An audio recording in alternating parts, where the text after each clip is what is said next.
ಎಲ್ರಿಗೂ ನಮಸ್ಕಾರ. ನೀವು ನೋಡ್ತಾ ಇದ್ದೀರಾ ಟಿವಿ ವಿಕ್ರಮ. ನಾನು ಮುಮ್ತಾಜ್ ಅಬ್ದುಲ್ ನಲ್ಲೇಡ್ಕ. ವೀಕ್ಷಕರೇ, ಬಹಳ ದೊಡ್ಡ ಸುದ್ದಿ. ಪಾಕಿಸ್ತಾನ ಆಕ್ರಮಿತ ಕಾಶ್ಮೀರ ಅಂದ್ರೆ POK ಇಂದ ಬರ್ತಾ ಇರುವಂತದ್ದು.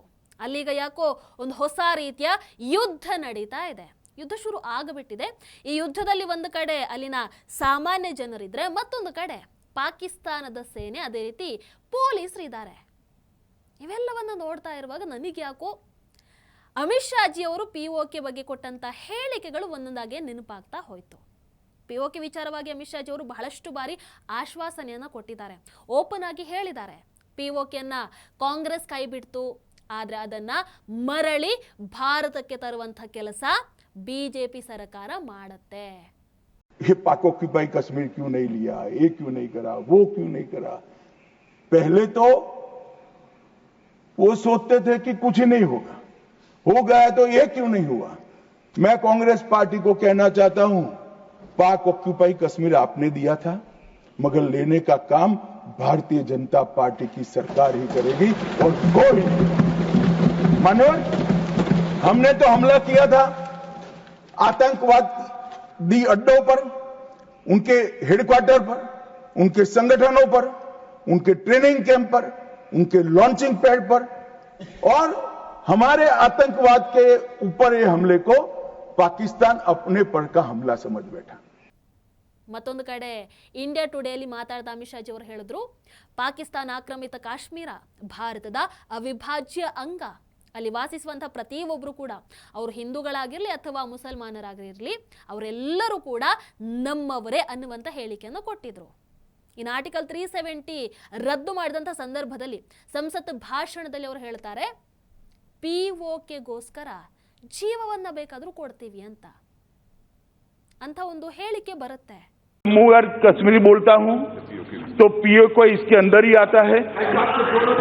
एक सेकंड भाई, सुनिए तो आप मुझे बोलने नहीं देंगे आप। मैं स्पष्ट करता हूं, माननीय मंत्री जी प्लीज, मैं जब जम्मू एंड कश्मीर बोलता हूं, माननीय सदस्य, इसलिए एग्रेसिव हूं कि जम्मू एंड कश्मीर के POK को आप भारत का हिस्सा नहीं मानते हो क्या? एग्रेसिव ना हो, जान दे देंगे इसके लिए। क्या बात कर रहे हो आप? एग्रेसिव होने की क्या बात कर रहे हो? जान दे देंगे इसके लिए। ಅಂದ್ರೆ ಬಹಳಷ್ಟು ಸಂದರ್ಭದಲ್ಲಿ ಅಮಿತ್ ಶಾಜಿ ಅವರು ಈ ಮಾತನ್ನ ಉಲ್ಲೇಖ ಮಾಡಿರೋದ್ರಿಂದ ಈಗ POKಯಲ್ಲಿ ಜನ ಪಾಕಿಸ್ತಾನದ ವಿರುದ್ಧನೇ ದಂಗೆ ಏಳ್ತಾ ಇರುವಂಥದ್ದನ್ನ ನೋಡ್ತಾ ಇರುವಾಗ ಎಲ್ಲೋ ಒಂದು ಕಡೆ ಒಂದು ಆಶಾಭಾವನೆ ಮೂಡ್ತಾ ಇದೆ. ನಮ್ಮ ಕಡೆಯಿಂದ ತೆರೆಮರೆಯಲ್ಲಿ ಅಂಥ ಪ್ರಯತ್ನಗಳೇನಾದ್ರೂ ನಡೀತಾ ಇದೆಯಾ? ಶೀಘ್ರದಲ್ಲಿ POK ನಮ್ಮ ಪಾಲಾಗುತ್ತಾ ಅನ್ನುವಂಥದ್ದು ಯಾರು ಹೇಳಿಲ್ಲ, ಬಟ್ ಇವೆಲ್ಲವನ್ನು ನೋಡಿದಾಗ ಒಂದು ಪ್ರಶ್ನೆ ನಮ್ಮಲ್ಲಿ ಮೂಡಿರುವಂಥದ್ದು. ನಿಮಗೇನನ್ಸುತ್ತೆ ಅದರ ಬಗ್ಗೆ ದಯವಿಟ್ಟು ಕಾಮೆಂಟ್ ಮಾಡಿ. ವೀಕ್ಷಕರ, ಕಳೆದ 2 ದಿನಗಳಲ್ಲಿ ಅಲ್ಲಿ ನಡೆದಂತಹ ಗುಂಡಿನ ದಾಳಿಯಲ್ಲಿ ಕನಿಷ್ಠ ಅಂತಂದ್ರೂ 20 ಮಂದಿ ಸಾವನ್ನಪ್ಪಿದ್ದಾರೆ, ಜಾಸ್ತಿನೇ ಸಾವನ್ನಪ್ಪಿದ್ದಾರೆ. ಇನ್ನು 70ಕ್ಕೂ ಹೆಚ್ಚು ಜನ ಗಾಯಗೊಂಡಿದ್ದಾರೆ. ಅಂದ್ರೆ ಈಗ ಹೇಗಾಗಿದೆ ಅಂತಂದ್ರೆ, ಈ ದಂಗೆ, ಈ ಬಂಡಾಯವನ್ನ ಹತ್ತಿಕ್ಕೋದಕ್ಕೆ ಪಾಕಿಸ್ತಾನದ ಸೇನೆ ಯಾವ ಹಂತಕ್ಕೆ ಹೋಗೋದಕ್ಕೂ ಕೂಡ ಅಲ್ಲಿ ಸಿದ್ಧವಾಗಿ ನಿಂತಿರುವಂಥದ್ದು. ಬಟ್ ಪ್ರಶ್ನೆ, ಯಾಕೆ ಏಕಾಏಕಿ ಹೀಗೆ ಆಗ್ತಾ ಇರುವಂಥದ್ದು? ಏನಿದ್ರೆ ಹಿಂದಿನ ಕಾರಣ? ಇವೆಲ್ಲದಕ್ಕೂ ಕಾರಣ ಪಾಕಿಸ್ತಾನದ field marshal Asim Munir. POK ಜನರು ತಮ್ಮ ರಾಜ್ಯದ ವಿರುದ್ಧ ನಡೀತಾ ಇರುವಂತಹ ತಾರತಮ್ಯ ಆಗಿರಬಹುದು, ಇನ್ನು ದಿನೇ ದಿನೇ ಹೆಚ್ಚುತ್ತಾ ಇರುವಂತಹ ಬೆಲೆ, ಅಂದ್ರೆ ಬೆಲೆ ಏರಿಕೆ ಆಗಿರಬಹುದು, ನಿರುದ್ಯೋಗ ಆಗಿರಬಹುದು, ಅಲ್ಲಿನ ದುಸ್ಥಿತಿ ಆಗಿರಬಹುದು, ಇವೆಲ್ಲದರ ವಿರುದ್ಧ ಇವತ್ತು ಬೀದಿಗೆ ಇಳಿದು ಪ್ರತಿಭಟನೆಯನ್ನು ನಡೆಸ್ತಾ ಇರುವಂಥದ್ದು. ಇಲ್ಲಿ ಪ್ರತಿಭಟನಾಕಾರರು ಸರ್ಕಾರದ ಮುಂದೆ ಸುಮಾರು 38 ಬೇಡಿಕೆಗಳನ್ನು ಇಟ್ಟಿದ್ದಾರೆ. ಇದರಲ್ಲಿ ಅಗ್ಗದ ವಿದ್ಯುತ್ ಆಗಿರಬಹುದು, ಇನ್ನು ಕಡಿಮೆ ಬೆಲೆಗೆ ಅಕ್ಕಿ, ಹಿಟ್ಟು, ಬೇಳೆ ಇವೆಲ್ಲವನ್ನು ಕೊಡಿ ಅನ್ನುವಂತಹ ಬೇಡಿಕೆಗಳನ್ನು ಕೂಡ ಇಟ್ಟಿದ್ದಾರೆ. POKಯಲ್ಲಿ ವಾಸಿಸುವಂತಹ ಜನರ ಜೀವನ, ಅವರ ಪರಿಸ್ಥಿತಿ ನಿರಂತರವಾಗಿ ಹದಗೆಡ್ತಾ ಇದೆ. ಮೂಲಭೂತ ಸೌಲಭ್ಯಗಳಿಲ್ಲ, ಶಿಕ್ಷಣ ವ್ಯವಸ್ಥೆ ಇಲ್ಲ, ಆರೋಗ್ಯ ಸೇವೆ ಸರಿ ಇಲ್ಲ, ಆಸ್ಪತ್ರೆಗಳಿಲ್ಲ, ಸರಿಯಾದ ರಸ್ತೆಗಳು ಇಲ್ಲ.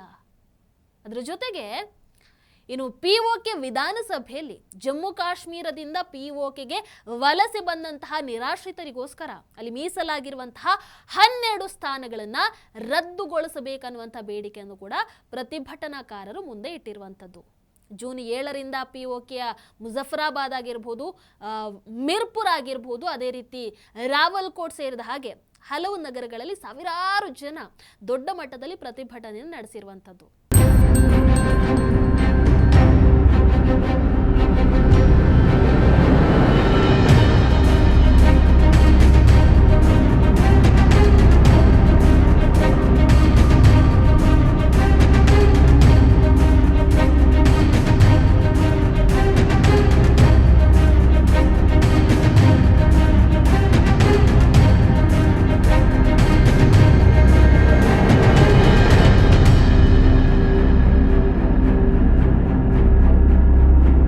ಒಂದಷ್ಟು ಫೋಟೋಗಳನ್ನು ನಾವು ಹಾಕ್ತೀವಿ, ವಿಡಿಯೋ ಹಾಕೋದಕ್ಕಾಗುತ್ತಾ ಇಲ್ವೋ ಗೊತ್ತಿಲ್ಲ, ಆದರೆ ಹಾಕ್ತೀವಿ.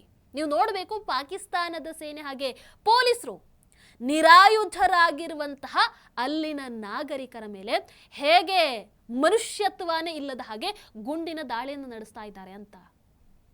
ಈ ಪ್ರತಿಭಟನಾಕಾರರ ಕೈಯಲ್ಲಿ ಯಾವುದೇ ಶಸ್ತ್ರಾಸ್ತ್ರಗಳಿಲ್ಲ. ಪಾಪ ಅವರು ಸಾಮಾನ್ಯ ನಾಗರಿಕರು, ಅವರದೊಂದಷ್ಟು ಬೇಡಿಕೆ ಇದೆ ಅಷ್ಟೇ. ಅದಕ್ಕೆ ಬಂದೂಕು ಹಿಡಿದು ಈ ಬಹಿರಂಗವಾಗಿ ಗುಂಡು ಹಾರಿಸ್ತಾ ಇದ್ದಾರಲ್ವಾ ಪಾಕಿಸ್ತಾನದ ಸೈನಿಕರು, ಅವರನ್ನ ಧೈರ್ಯವಾಗಿ ಎದುರಿಸ್ತಾ ಇದ್ದಾರೆ. ಇದು ಕೇವಲ ಒಂದು ಪ್ರತಿಭಟನೆ ಮಾತ್ರ ಅಲ್ಲ, ಪಾಕಿಸ್ತಾನದ ವಿರುದ್ಧ POK ಜನರು ಸಾರಿರುವಂತಹ ಒಂದು ಬಹಿರಂಗ ಯುದ್ಧ ಅಂತ ಅಂದ್ರೂ ಖಂಡಿತವಾಗ್ಲೂ ತಪ್ಪಾಗಲ್ಲ.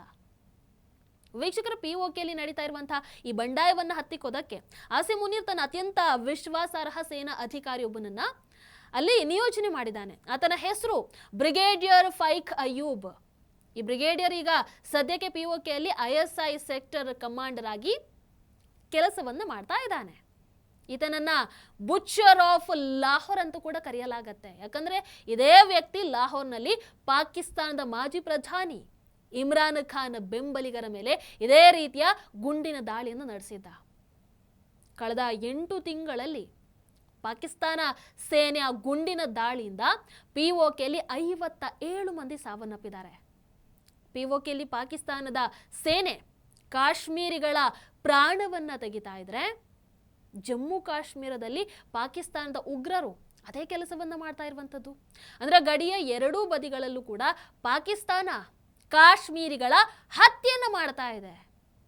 ಇಲ್ಲಿ ಅವರ ಉಗ್ರರು ಬಂದ ಆ ಕೆಲಸವನ್ನ ಮಾಡಿದ್ರೆ, ಅಲ್ಲಿ POKಯಲ್ಲಿ ಪಾಕಿಸ್ತಾನದ ಸೇನೆಯೇ ಹೋಗಿ ಕಾಶ್ಮೀರಿಗಳನ್ನ ಕೊಲ್ತಾ ಇದೆ. POKಯ ಈ ಚಳುವಳಿಯ ನೇತೃತ್ವವನ್ನು ವಹಿಸಿರುವಂತಹ ಸಂಘಟನೆಯ ಹೆಸರು joint Awami action committee, JAAC. POK ಸರ್ಕಾರ ಆಕ್ಚುಲಿ ಈ ಸಂಘಟನೆಯನ್ನ ಭಯೋತ್ಪಾದನಾ ವಿರೋಧಿ ಕಾನೂನುಗಳ ಅಡಿಯಲ್ಲಿ ನಿಷೇಧ ಮಾಡಿದೆ. ಆದರೆ ಈ ಸಂಘಟನೆಯಲ್ಲಿ ತುಂಬಾ ಫೇಮಸ್, ಜನಪ್ರಿಯ ಆಗಿಬಿಟ್ಟಿದೆ. ಈ ಹಿಂದೆ ಕೂಡ ಇದೇ ಸಂಘಟನೆ ಪಾಕಿಸ್ತಾನ ಸರ್ಕಾರದ ವಿರುದ್ಧ ಹಲವಾರು ಬೃಹತ್ ಪ್ರತಿಭಟನೆಗಳನ್ನು ಕೂಡ ನಡೆಸಿದೆ. ಇಲ್ಲಿ POK ಅದೇ ರೀತಿ ಸಂಘಟನೆಯ ಪ್ರಮುಖ ಬೇಡಿಕೆ ಏನು ಅಂತಂದ್ರೆ, POK ವಿಧಾನಸಭೆಯಲ್ಲಿರುವಂತಹ 12 ನಿರಾಶ್ರಿತರ ಸ್ಥಾನಗಳನ್ನ ರದ್ದುಗೊಳಿಸಬೇಕು. POK ವಿಧಾನಸಭೆಯ 45 ಸ್ಥಾನಗಳಲ್ಲಿ 12 ಸ್ಥಾನ ಭಾರತದ ಜಮ್ಮು ಕಾಶ್ಮೀರದಿಂದ POKಗೆ ವಲಸೆ ಬಂದಿದ್ದಾರೆ ಅಂತ ಹೇಳಲಾಗುವಂತಹ ನಿರಾಶ್ರಿತರಿಗೋಸ್ಕರ ಮೀಸಲಾಗಿರುವಂಥದ್ದು. ಆದರೆ ಆಕ್ಚುಲಿ ನೋಡೋದಾದ್ರೆ ಭಾರತದಿಂದ ಅಂತಹ ನಿರಾಶ್ರಿತರು POKಗೆ ಯಾರು ಹೋಗೇ ಇಲ್ಲ. ಭಾರತದ ಕಾಶ್ಮೀರದಿಂದ POKಗೆ ಹೋಗಿರುವಂತಹ ನಿರಾಶ್ರಿತರನ್ನುವಂಥದ್ದು ಆಕ್ಚುಲಿ ಅಸ್ತಿತ್ವದಲ್ಲೇ ಇಲ್ಲ. ಒಂದು ವೇಳೆ ಹಂಗಿದ್ರೂ ಕೂಡ ಅವರು ಪಾಕಿಸ್ತಾನದ ಬೇರೆ ಪ್ರದೇಶಗಳಲ್ಲಿ ವಾಸಿಸ್ತಾ ಇರಬಹುದು. ಆದರೆ POKಯಲ್ಲಿ ಅವರ ಹೆಸರಲ್ಲಿ 12 ವಿಧಾನಸಭಾ ಸ್ಥಾನಗಳನ್ನ ಮೀಸಲಿಟ್ಟಿದ್ದಾರೆ. ಅದಕ್ಕೆ POK ಜನ ಈಗ ಏನು ಆರೋಪ ಮಾಡ್ತಾ ಇದ್ದಾರೆ ಅಂತಂದ್ರೆ, ಈ 12 ಸ್ಥಾನಗಳಲ್ಲಿ ಪಾಕಿಸ್ತಾನ ಸೇನೆ ಚುನಾವಣಾ ಅಕ್ರಮವನ್ನ ನಡೆಸಿ ತನ್ನದೇ ಜನರನ್ನ ವಿಧಾನಸಭೆಗೆ ಕಳುಹಿಸ್ತಾ ಇದೆ. ಅಂದ್ರೆ ಭಾರತದ ಕಾಶ್ಮೀರದಿಂದ ಬಂದಂತಹ ನಿರಾಶ್ರಿತರಿಗೋಸ್ಕರ ಮೀಸಲಾಗಿದೆ ಅಂತ ಹೇಳಲಾಗುವಂತಹ ಈ 12 ಸ್ಥಾನಗಳು ವಾಸ್ತವದಲ್ಲಿ ಅವರಿಗೆ ಸಿಗೋದಿಲ್ಲ. ಬದಲಾಗಿ ಪಾಕಿಸ್ತಾನ ಸೇನೆ ಈ ಕೋಟಾದ ಮೂಲಕ ತನ್ನವರನ್ನೇ ಗೆಲ್ಲಿಸಿ ವಿಧಾನಸಭೆಗೆ ಕಳುಹಿಸಿಕೊಡುತ್ತೆ. ಇದರ ಉದ್ದೇಶ ಏನು ಅಂತಂದ್ರೆ, POK ವಿಧಾನಸಭೆಯ ಮೇಲೆ ತನ್ನ ಹಿಡಿತವನ್ನ ಉಳಿಸ್ಕೊಳ್ಳುವಂಥದ್ದು, ಅಲ್ಲಿ ತನ್ನ ಪ್ರಭಾವವನ್ನ ಬಲವಾಗಿ ಕಾಯ್ದುಕೊಳ್ಳುವಂಥದ್ದು. POK ಜನಸಂಖ್ಯೆ ಸುಮಾರು 65 ಲಕ್ಷ ಇದೆ.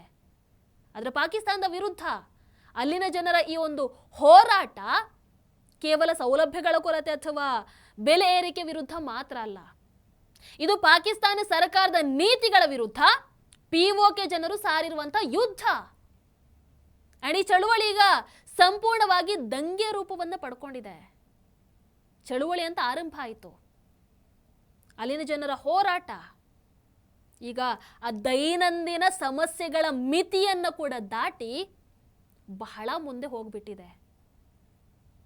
ಇದೀಗ ಪಾಕಿಸ್ತಾನದ ವಿರುದ್ಧದ ಅತ್ಯಂತ ದೊಡ್ಡ ರಾಜಕೀಯ ಪ್ರತಿಭಟನೆಯಾಗಿ ಮಾರ್ಪಾಡಾಗಿದೆ ಅಂತಂದ್ರೂ ಖಂಡಿತವಾಗ್ಲೂ ತಪ್ಪಾಗಲ್ಲ. ವೀಕ್ಷಕರೇ, POKಯಲ್ಲಿ ದೊಡ್ಡ ಸಂಖ್ಯೆಯಲ್ಲಿ ಜನ ಈಗ ಪಾಕಿಸ್ತಾನದ ನೇರ ಹಸ್ತಕ್ಷೇಪದ ವಿರುದ್ಧ ಧ್ವನಿಯನ್ನು ಎತ್ತುತ್ತಾ ಇದ್ದಾರೆ. ಈಗ ಅವರಿಗೆ ಪಾಕಿಸ್ತಾನದಿಂದ ಸ್ವಾತಂತ್ರ್ಯ ಬೇಕಾಗಿದೆ. ಹಾಗಾಗಿ POK ಜನ ಈಗ ಪಾಕಿಸ್ತಾನದಿಂದ ಸ್ವಾತಂತ್ರ್ಯವನ್ನ ಬೇಡ್ತಾ ಇದ್ದಾರೆ. POKಯಲ್ಲಿ ಆಸಿಮ್ ಮುನೀರ್ ಆದೇಶದ ಮೇಲೆ ಸಾಮಾನ್ಯ ಜನರ ಮೇಲೆ ಈ ಬಂಡಾಯವನ್ನ ಯಾವ ರೀತಿ ಕ್ರೂರವಾಗಿ ಹತ್ತಿಕ್ಕಲಾಗ್ತಾ ಇದೆ, ಅವರ ಮೇಲೆ ಹೇಗೆ ಗುಂಡಿನ ದಾಳಿಯನ್ನ ನಡೆಸಲಾಗ್ತಾ ಇದೆ ಅನ್ನುವಂಥದ್ದನ್ನು ನೋಡಿದ ನಂತರ ಆಸಿಮ್ ಮುನೀರ್ಗೆ ಈಗ ಅಲ್ಲಿ ಒಂದು ಹೊಸ ಹೆಸರನ್ನು ಕೂಡ ಕೊಟ್ಟಿದ್ದಾರೆ. ಏನ್ ಹೆಸರು? General Dyer. ವೀಕ್ಷಕರು, ಈ ಕಡೆ POKಯಲ್ಲಿ ಪಾಕಿಸ್ತಾನ ಸೇನೆ ನಡೆಸ್ತಾ ಇರುವಂತಹ ಈ ದೌರ್ಜನ್ಯಗಳ ವಿರುದ್ಧ ಲಂಡನ್ನಲ್ಲಿ ಪಾಕಿಸ್ತಾನದ ಹೈಕಮಿಷನ್ ಆಫೀಸ್ ಎದುರು ದೊಡ್ಡ ಪ್ರತಿಭಟನೆ ನಡೆಸಿದ್ದಾರೆ. ಈ ಪ್ರತಿಭಟನೆಯಲ್ಲಿ ಬ್ರಿಟನ್ ಅಲ್ಲಿ ವಾಸಿಸ್ತಾ ಇರುವಂತಹ POK ಮೂಲದ ಜನರು ಭಾಗವಹಿಸಿ ಆಸಿಮ್ ಮುನೀರ್ ಹಾಗೆ ಪಾಕಿಸ್ತಾನದ ಪ್ರಧಾನಿ ಶೆಹಬಾಜ್ ಶರೀಫ್ ವಿರುದ್ಧ ಘೋಷಣೆಗಳನ್ನು ಕೂಗ್ತಾರೆ. ಇನ್ನು POKಯಲ್ಲಿ ಸಾಮಾನ್ಯ ನಾಗರಿಕರ ಮೇಲೆ ನಡೆದಿರುವಂತಹ ಈ ಗುಂಡಿನ ದಾಳಿಯ ನಂತರ ಭಾರತದ ವಿದೇಶಾಂಗ ಸಚಿವಾಲಯ ಕೂಡ ಪ್ರತಿಕ್ರಿಯೆಯನ್ನು ಕೊಟ್ಟಿದೆ. ಏನ್ ಹೇಳಿದೆ? ಪಾಕಿಸ್ತಾನದ POKಯಲ್ಲಿ ಯಾವ ರೀತಿಯ ದೌರ್ಜನ್ಯಗಳನ್ನು ನಡೆಸಲಾಗ್ತಾ ಇದೆ ಅನ್ನುವಂಥದ್ದನ್ನ ಇಡೀ ಜಗತ್ತು ನೋಡಬೇಕು. ಅಲ್ಲಿನ ಪರಿಸ್ಥಿತಿಗೆ ಸಂಬಂಧಪಟ್ಟ ಹಾಗೆ ಪಾಕಿಸ್ತಾನದಿಂದ ಉತ್ತರವನ್ನ ಕೇಳಬೇಕು. ಭಾರತದ ವಿದೇಶಾಂಗ ಸಚಿವಾಲಯ ಹೇಳಿಕೆಯನ್ನು ಕೊಟ್ಟಿರುವಂಥದ್ದು. ವೀಕ್ಷಕರೇ, ಈಗ ಇಡೀ ಜಗತ್ತಿನ ಗಮನ ನೋ ಡೌಟ್ POK ಮೇಲೆ ಇದೆ. ಬಟ್ POKಯಲ್ಲಿ ದೌರ್ಜನ್ಯ ನಡೀತಾ ಇದೆ. ಇಲ್ಲಿ ಪಾಕಿಸ್ತಾನ ಆಕ್ರಮಿತ ಕಾಶ್ಮೀರ ಅಂದ್ರೆ POKಯಲ್ಲಿ ಈ ರೀತಿ ಒಂದು ಯುದ್ಧ ನಡೀತಾ ಇದ್ರೆ ನಮ್ಮ ಭಾರತದ ಕಾಶ್ಮೀರದಲ್ಲಿ ಪ್ರತಿದಿನ ಹೊಸ ಇತಿಹಾಸ ನಿರ್ಮಾಣ ಆಗ್ತಾ ಇದೆ, ಅಭಿವೃದ್ಧಿ ಆಗ್ತಾ ಇದೆ.